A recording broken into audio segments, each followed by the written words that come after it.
Hello again. As promised, I was going to do a self analysis of my own flame that we did with the exercise of understanding our energetic self or acknowledging our energetic self. So, I told you a little bit of my beliefs and what I feel is happening when you do a certain action or imprint on your picture. And this is just from art therapy. But everything needs to come from a self analysis activity. I can tell you what comes through when I view your picture, and I'm usually pretty accurate, and that's because I've had the training. But my mission is to help you understand what you're bringing through and bringing forth into the world through your self expression and your own artistic work.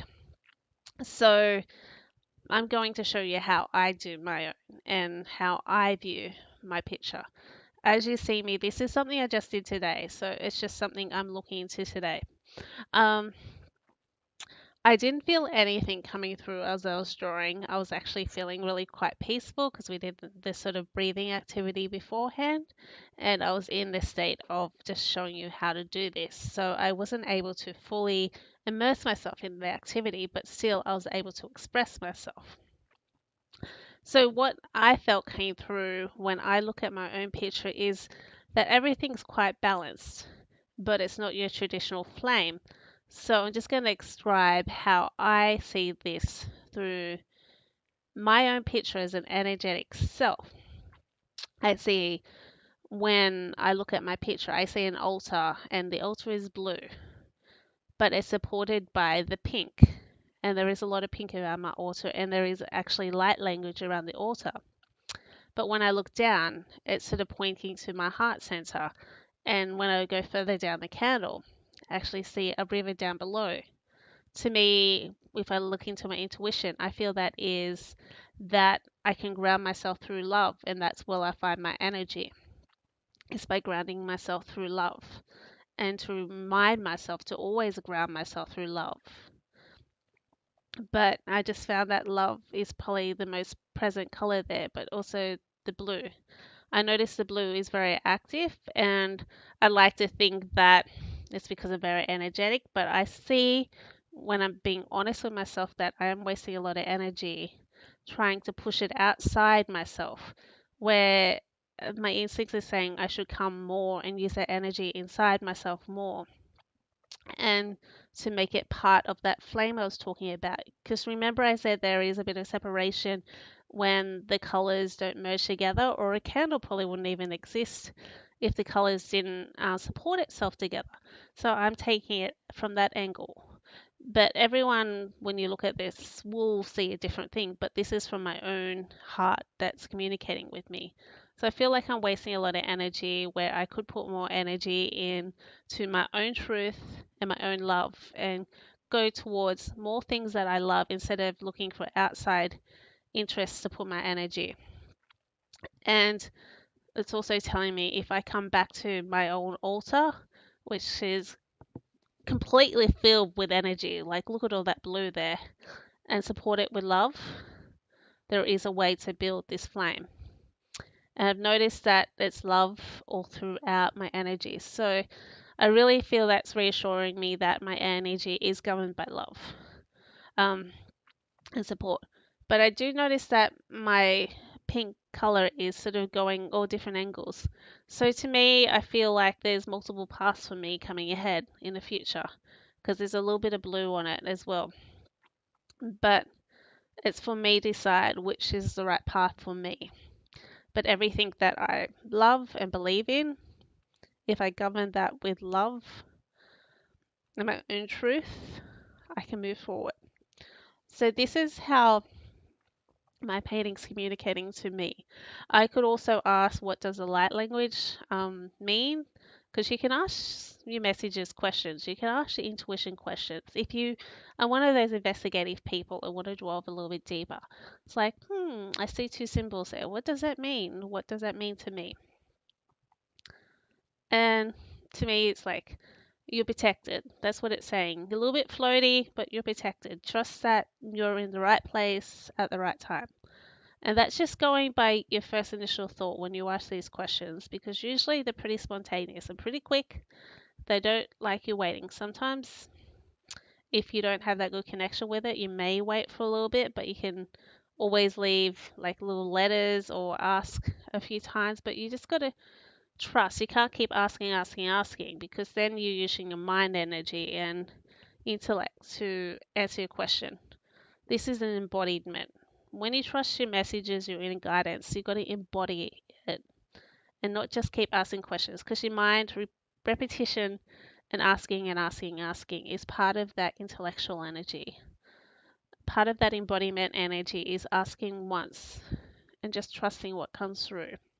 But if you're in that rote, um, pattern, that's coming up to your mind energy. You just got to trust and love that you've asked loud enough, and just trust and receive what you need to.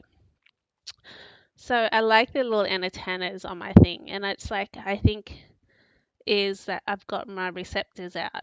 I've got my receptors ready for the right path for me, and I'm very in tune with that, because it's going to be governed by love and what I'm attracted to and what I attract to me. So love's not just is what you're attracted to, it also is what you attract. It's part of your manifestation energy. I actually was listening to something.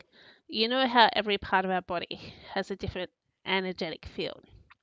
Our heart actually has the biggest energetic field and has the biggest potential to attract energy or sort through energy or filter through energy than any part of our body.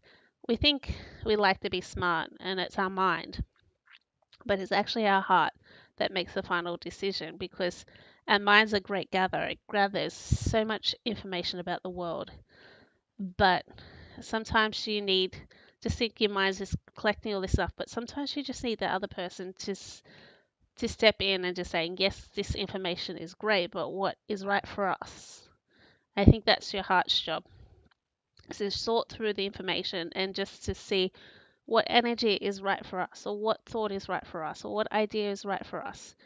Because you can have some great ideas, but if you don't filter it through what you love and what you're attracted to, you could be chasing something that's not right for you. It's a great idea, but it's not the right idea for you.